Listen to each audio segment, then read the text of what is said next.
오늘 우리에게 주시는 하나님의 말씀은 열왕기하 7장 3절에서 10절 말씀입니다. 그 무렵에 나병 환자 네 사람이 성문 어귀에 있었는데 그들이 서로 말을 주고받았다. 우리가 어찌하여 여기 앉아서 죽기만을 기다리겠느냐?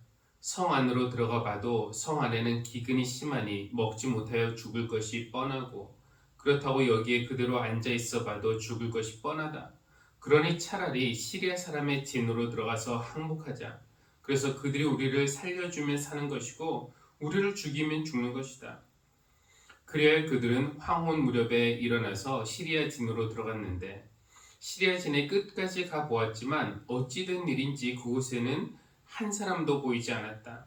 주님께서 시리아 진의 군인들에게 병거 소리와 군마 소리와 큰 군대가 쳐들어오는 소리를 듣게 하셨기 때문에 시리아 군인들은 이스라엘 왕이 그들과 싸우려고 해쪽 속의 왕들과 이집트 왕들을 고용하여 자기들에게 쳐들어온다고 생각하고는 황혼역이 일어나서 장막과 군마와 나귀들을 모두 진에 그대로 남겨놓은 채 목숨을 건지려고 도망하였던 것이다.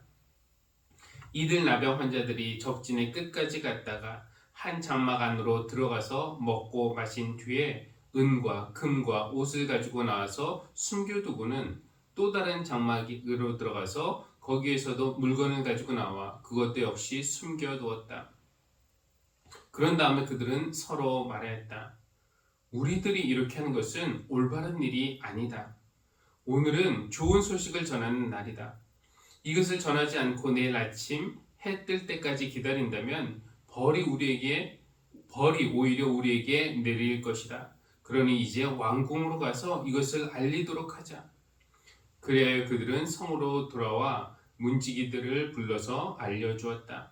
우리들은 지금 시리아 진에서 오는 길인데 그곳엔 사람은커녕 인기척도 없으며 다만 말과 나귀만 묶여 있을 뿐 장막도 버려진 채 그대로 있습니다.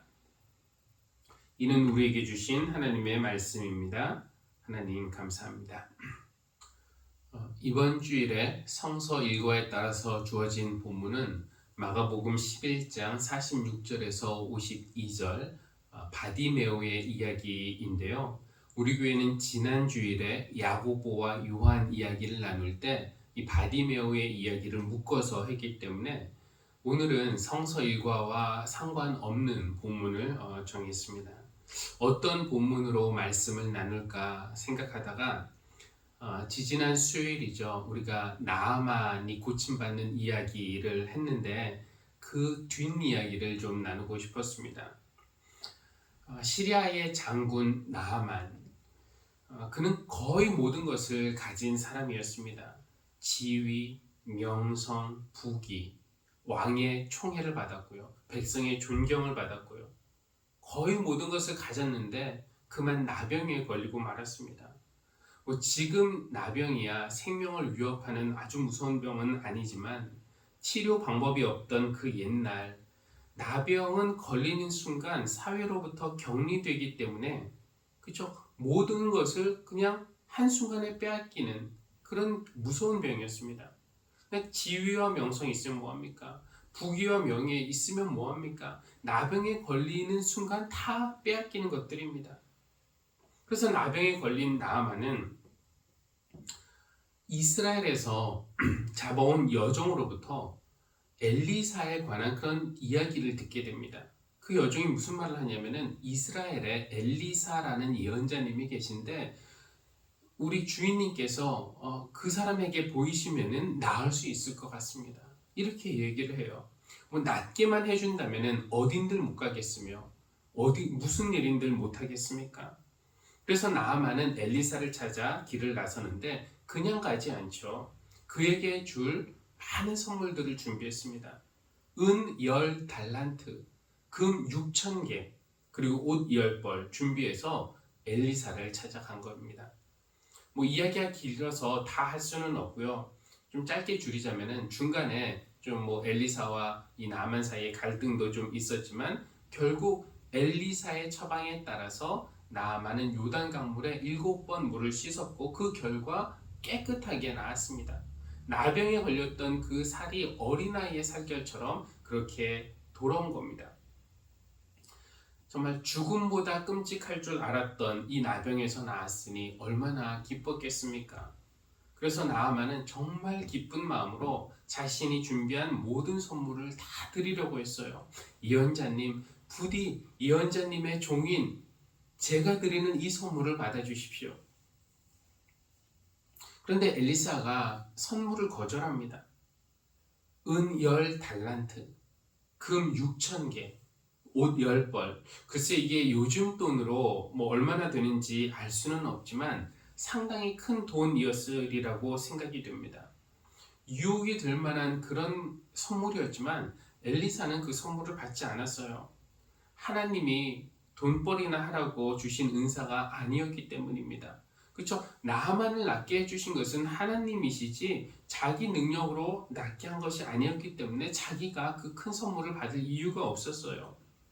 나만은 그래도 제 성이니까 이 선물을 받아달라고 거듭 청했지만 엘리사는 거듭 거절했습니다. 어쩔 수 없이 돌아가는 그 나아만의 뒷모습을 보면서 너무 아쉽다, 너무 아깝다 생각하는 사람이 있었으니 그는 바로 엘리사의 시종인 게하시라는 사람이었습니다. 게하시는 너무 아까워서 속으로 생각하죠. 내가 그를 뒤쫓아가서 무언가를 좀 받아내야겠다. 지금 게하시 마음에 탐욕이 발동한 것입니다. 그리고 열심히 뒤따라가서 나아만을 따라잡습니다. 그리고 이렇게 말을 해요. 뭐라고 말하냐면은 화면 보겠습니다. 지금 주인께서 나를 보내시면서 엘리사가 나를 보내면서 방금 에브라임 산지에서 예언자 수련생 가운데서 두 젊은이가 왔는데 그들에게 은 1달란트와 옷 2벌을 주면 좋겠다고 말씀하셨습니다. 그럼 엘리사 자기는 안 받겠지만 방금 가난한 수련생 제자들이 왔으니 저들에게 뭔가를 좀 주면 좋겠다라고 스승님이 말씀하셨다는 거예요. 게하시가 거짓말을 한 것입니다. 나아만은 게하시가 거짓말을 하든 말든 상관없어요. 기뻤습니다. 그래서 제가 드리다 뿐이겠습니까? 은 1달란트 말고 2달란트씩 드리겠습니다. 그렇게 해서 정말 아까워서가 아니라 강권해서 2달란트씩을 주었습니다. 이제 게하시에게 공짜 돈이 생겼으니 이것을 어떻게 하면 좋을까요? 성경은 이렇게 기록합니다. 열왕기하 5장 24절 게하시는 그들의 손에서 그것을 받아 집 안에 들여놓고 집 안에 들여놓았다는 겁니다. 숨겨놓고 쌓아두었다는 것은 또 욕심이 발동했다는 것이죠. 그 후에 엘리사가 게하시를 만나서 묻습니다. 어디에 갔다 오는 길이냐? 게하시가 뭐라고 대답할까요? 저는 아무 데도 가지 않았습니다. 또 거짓말을 하는 겁니다. 여러분 게하시의 패턴이 눈에 들어옵니까? 탐욕의 발동 그리고 거짓말 또 탐욕과 거짓말의 무한 반복 이것이 게하시 삶의 방식이었고요. 그의 패턴이었습니다. 우리 중에 나는 그렇지 않다 라고 자신 있게 말할 사람은 몇 명이나 되겠습니까? 우리의 배우자나 가족 중에 한 명이 길에서 1억을 주어서 주인에게 돌려주었더니 그 주인이 너무 고마워서 1,000만 원을 선물로 돌려주려고 한다면은 여러분의 배우자 혹은 여러분의 가족은 어떻게 할까요? 받을 수 없습니다. 제가 한 것이 있습니까? 그냥 하나님이 찾아주셨다고 생각하세요. 돈주인은 한 번 더 강권해서 이 선물 받아주시 고마움의 표현입니다. 강권하지만 여러분의 가족은 거듭 사양합니다. 아쉬워하면서 돌아가는 그 돈주인의 뒷모습을 보면서 여러분은 어떻게 하시겠습니까? 여보 참 잘했어 대단하다 칭찬해 주시겠습니까? 아니면 한 대 딱 치면서 정신 있는 거냐고 얼른 가서 돈 받아오라고 열을 내시겠습니까? 정말이지 우리도 게하시와 별로 다르지 않습니다.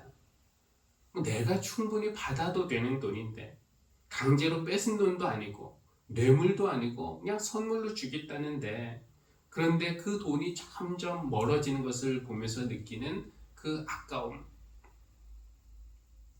그런데 그 탐욕과 거짓말의 무한 반복의 결과가 무엇이었는가? 엘리사는 게하시가 욕심을 냈고 또 거짓말했다는 걸 알았어요. 그래서 이렇게 저주합니다. 그러므로 나아만의 나병이 내게로 옮겨갈 것이며 내 자손도 영원히 그 병을 앓을 것이다. 그 말을 하자마자 게하시가 나병에 걸려서 피부가 이상하게 변했다는 겁니다. 여러분 참 무서운 저주죠. 자신만 나병에 걸리는 것도 무섭고 무거운 벌인데 자손도 영원히 그 형벌에서 벗어날 수 없다니요. 이것이 우리 인간의 운명과 얼마나 비슷합니까? 우리를 사랑하시는 하나님, 우리에게 은혜를 베푸시는 하나님, 그러나 탐욕과 거짓말로 하나님에게 불순종하는 인간, 그리고 그 결과로 우리가 당하는 불행과 고통. 게하시의 상황은 게하시의 이야기만이 아니라 우리 모든 인류의 이야기이기도 합니다. 그런데 오늘 우리가 읽진 않았지만 이 열왕기하 8장에 가면은 게하시가 또 등장을 해요. 한번 4절과 5절을 보겠습니다. 마침 그때의 왕은 하나님의 사람의 시종인 게하시와 이야기를 나누고 있었다. 왕이 게하시에게 엘리사가 한 큰 일들을 말해달라고 하였다. 그래서 게하시는 왕에게 엘리사가 죽은 사람을 살려준 일을 설명하고 있었다. 아니, 지금 이것이 어떻게 된 일일까요? 지금 나병에 걸려서 사람과의 접촉이 금지된 게하시 아닙니까? 성 밖으로 쫓겨나서 격리된 상태로 생을 마감해야 할 게하시인데 그가 지금 어떻게 왕 앞에 있고 왕과 대화를 나누고 있습니까? 그렇죠? 5장에서 이런 일이 있었고 지금 8장에서 왕이랑 있는 거예요. 게하시의 나병이 갑자기 다 나은 것일까요? 자손도 영원히 나병에 걸릴 것이라고 했는데 그 형벌에서 벗어난 것일까요?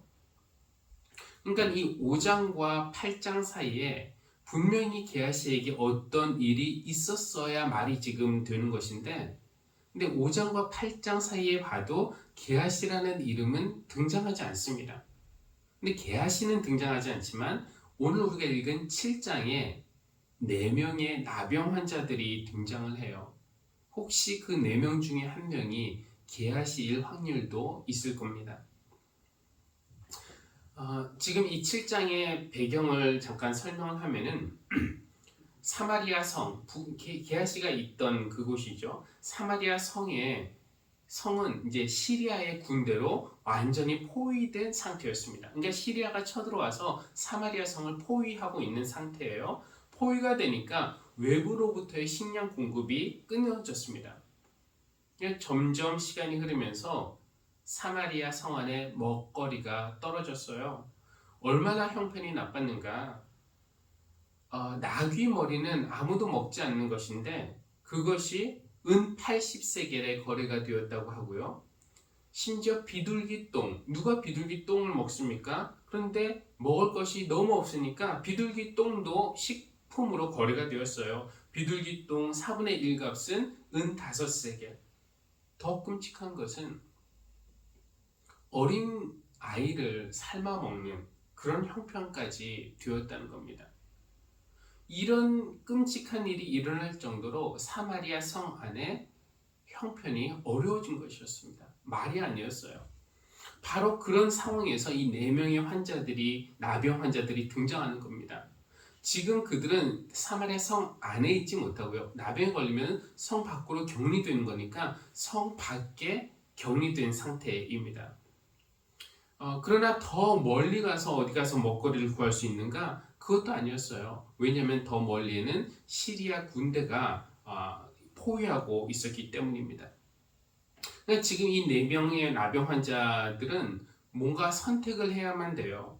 근데 그들에게 3가지 선택이 있어 보입니다. 첫째는 성 안에 들어가서 어떻게든 먹을 것을 구하든지. 그런데 거기서도 정말 엄마가 어린아이를 삶아 먹을 정도인데 거기에서 어떻게 먹을 것을 구할 수 있겠습니까? 먹을 걸 구할 가능성은 거의 없다고 봐야죠. 둘째 선택은 그냥 이 자리에 앉아서 굶어 죽는 겁니다.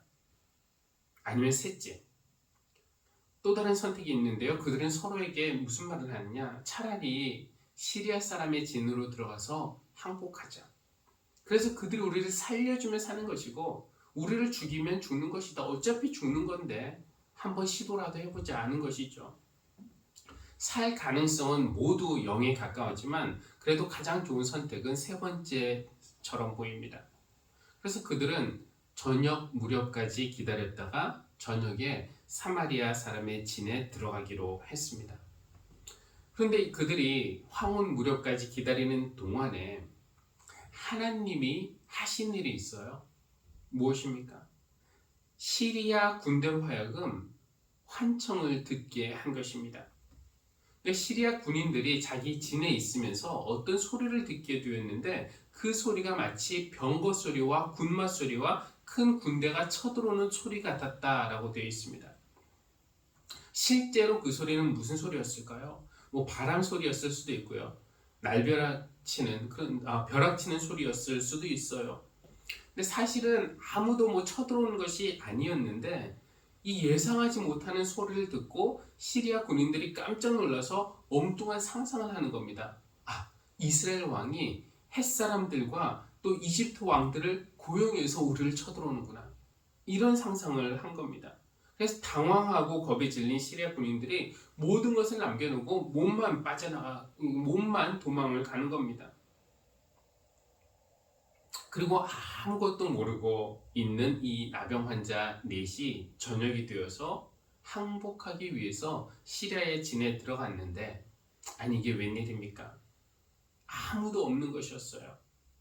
보니까 군마도 있고 나귀도 있고 장막도 있고 금, 은, 의복, 음식 다 있는데 사람은 한 명도 없는 겁니다. 이 4명의 나병 환자들이 어떻게 했을까요? 일단은 배고프니까 먹고 봐야죠. 8절 보니까 이들 나병 환자들이 적진의 끝까지 갔다가 한 장막 안으로 들어가서 먹고 마신 뒤에 그렇게 먹고 마시고 배가 채워지니까 또 뭔가 보이는 것이 있었습니다. 은과 금과 옷을 가지고 나와서 숨겨두고는 또 다른 장막으로 들어가서 거기서도 물건을 가지고 나와 그것도 역시 숨겨두었다 라는 말에서 아까 본 게하시를 다시 보고 있는 느낌 받지 않으십니까? 게하시도 나만에게서 받은 그것을 자기 집에 숨겨두었습니다. 만약에 그렇다면 게하시는 지금 형벌을 받고 있는 거 아닙니까? 나병이라는 저주, 격리라는 형벌 받고 있지만 이 자기의 삶의 패턴, 버릇은 고치지 못하고 있는 겁니다. 다른 사람들이야 성 안에서 굶어 죽든지 말든지 4배 먼저 채우고 남은 거 어딘가에 숨겨두고 감추고 또 먹고 마시고 어딘가 물건을 가져다가 숨겨두고 쌓아두고 이 탐욕과 거짓말의 무한 반복은 형벌을 받기 전이나 형벌을 받은 후나 똑같습니다. 고쳐지지 않았어요. 이것을 보면 어떤 생각을 할 수 있습니까? 형벌은 우리를 근본적으로 변화시키는 힘이 없다는 거 우리가 알 수 있습니다. 우리는 누가 잘못할 때 벌을 주면은 저 사람이 고쳐질 것이다 라고 생각하지만 벌 받는다고 사람이 쉽게 바뀌지 않습니다. 게하시 보면은 알 수가 있어요. 그런데 나병 환자들에게 갑자기 어떤 깨달음이 생겼습니다. 글쎄요, 성령님의 감화라고 할 수도 있겠죠. 이것이 그들에게 결정적인 순간인데요. 먹고 마시고 숨기고 먹고 마시고 숨기고를 반복하다가 9절 우리들이 이렇게 하는 것은 올바른 일이 아니다. 오늘은 좋은 소식을 전해야 되는 날이다. 그러니 이제 왕궁으로 가서 이 소식을 알리자. 그러니까 먹고 마시고 숨기고를 반복하다가 불현듯 성 안에 있는 사람들, 거기서 굶어 죽고 있는 자매 형제들이 떠오른 겁니다. 먹을 것이 없어서 어린 것들을 삶아먹는 비참함을 겪고 있는 가족과 친구와 이웃이 떠올랐습니다. 그래서 그 먹고 마시고 숨기기를 그만두고 발길을 돌렸어요. 죽어가고 있는 동족이 있는 곳으로 기쁜 소식을 전하기 위해서 말입니다. 이것이 게하시 인생에 있어서 결정적인 순간이었다고 생각됩니다. 나의 탐욕과 거짓의 자리에서 일어나서 이건 아니다. 발길을 돌려서 하나님이 행하신 구원의 소식을 전하러 가는 그 길. 여러분, 예수님 때 나병 환자 10명이 제사장에게 몸을 보이러 가는 그 길 중에 자기도 모르게 깨끗해진 그런 사건이 있었는데, 어쩌면 그런 식으로 이 4명의 나병 환자들도 제 상상입니다만 성으로 돌아가는 그 길에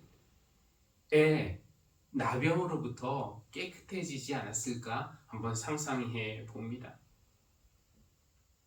게하시와 친구들이 우리가 이렇게 하는 것은 올바른 일이 아니다 라는 걸 깨닫고 그냥 거기서 끝난 것이 아니라 거짓과 탐욕의 자리에서 일어나 그 자리를 떠나 발길을 돌린 것, 이것이 회개라는 것입니다.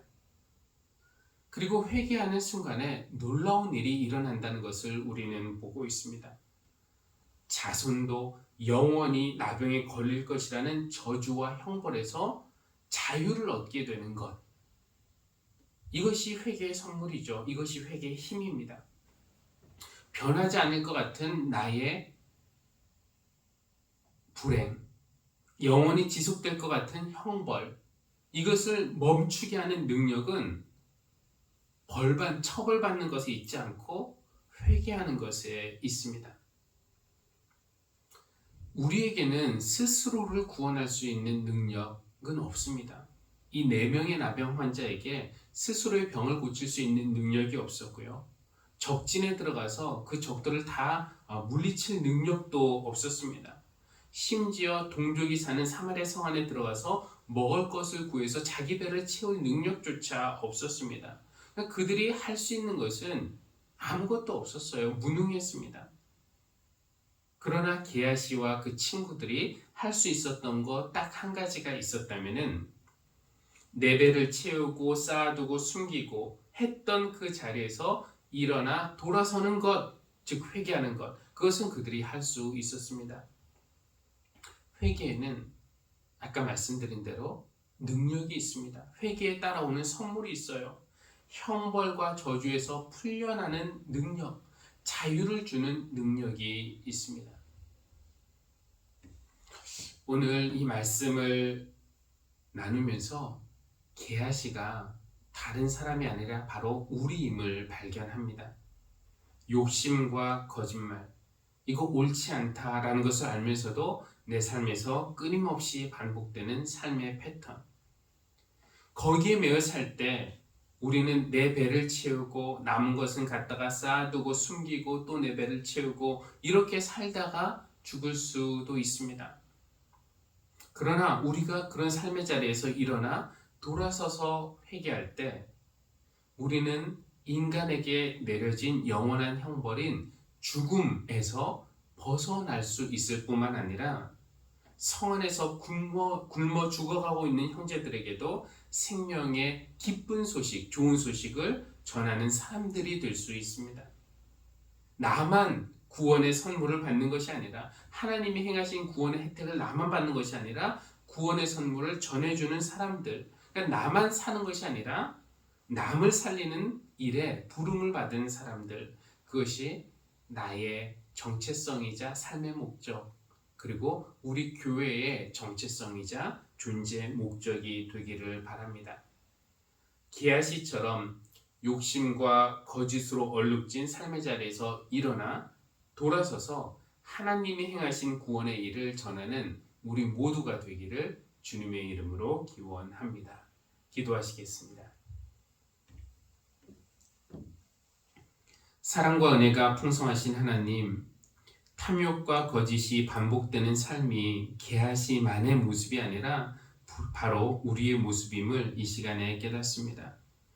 그가 죄 때문에 자손 영원히 나병에 걸릴 것이라는 형벌을 받았듯이 우리도 모두 죽음이라는 형벌을 받았습니다. 그러나 게하시가 돌이키는 순간, 회개하는 순간 그 형벌에서 벗어나 자유를 얻은 것처럼 우리도 죄에서 돌아서서 주님에게로 돌아올 때 죽음의 형벌에서 벗어나 진정한 자유와 영생을 얻을 줄 믿습니다. 이제는 탐욕과 거짓으로 규정되는 삶이 아니라 죽어가는 자매 형제들에게 생명의 기쁜 소식을 전하는 사람들로 살아가길 원합니다.